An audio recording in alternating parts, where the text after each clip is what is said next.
Ladies and gentlemen, welcome to this time trial guide showing you how you can complete the time trials from November 26th until December 2nd. Starting off with the RC time trial, as always, you're going to need an RC bandito in order to be able to do this one.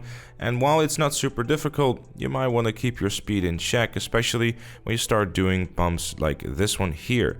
When you're going up these stairs, make sure to slow down a bit and don't go too fast or else you might overshoot it. And the same thing goes for the next two as well. You might even want to consider using the brakes a little bit. It will do you nicely. When you make it on the roof, you want to make sure to keep your speed in check and not go too fast because of this particular section right here where you can go back to the street, which is definitely something you want to avoid. When you head back into the construction site itself, obviously, again, keep your speed in check so you don't go flying to the street. And then simply going back up to the roof again, and then just simply make your way to the finish line. Not very difficult. I did it with about 10 seconds to spare. It shouldn't be a very difficult time at all.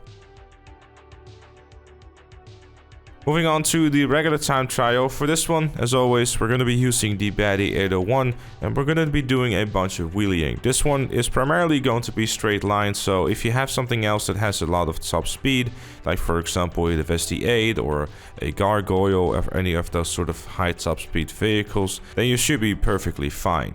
Now the time trial itself should have you 5 to 10 seconds to spare, so don't worry about it too much. In the gameplay, I'm going on the right of the road, which isn't really that clever. It's possible, but there's a chance of pedestrians doing some questionable moves to the left to the right while they're trying to take a turn. It's weird, sometimes it happens, sometimes it's not, but typically what you want to do is just kind of stick to the middle and not try to wheelie too much as you're trying to go over these curbs, because if you do so, like you can see in the gameplay, I was sent flying, which is something that you want to avoid. It's not the biggest kind of deal because you're still making progress in terms of distance, but overall it's not super great.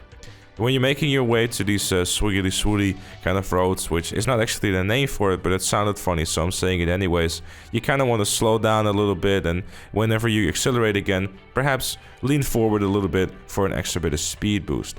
As you're making your way across the bridge, you want to make sure to just wheelie once more.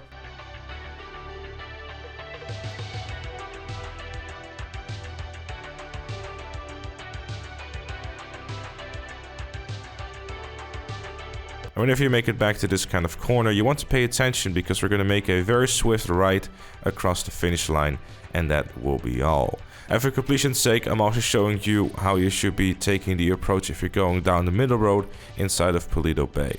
It's very simple. Again, make sure not to wheelie on the curbs or else you're going to have a very bad time. And if you want to be faster in life as well, then become a member. It's not proven to be true, but I've heard rumors for Ripstakes that his life has improved ever since he became a member. So make sure to join him and all these other fellow members by becoming a member by clicking the join button down below.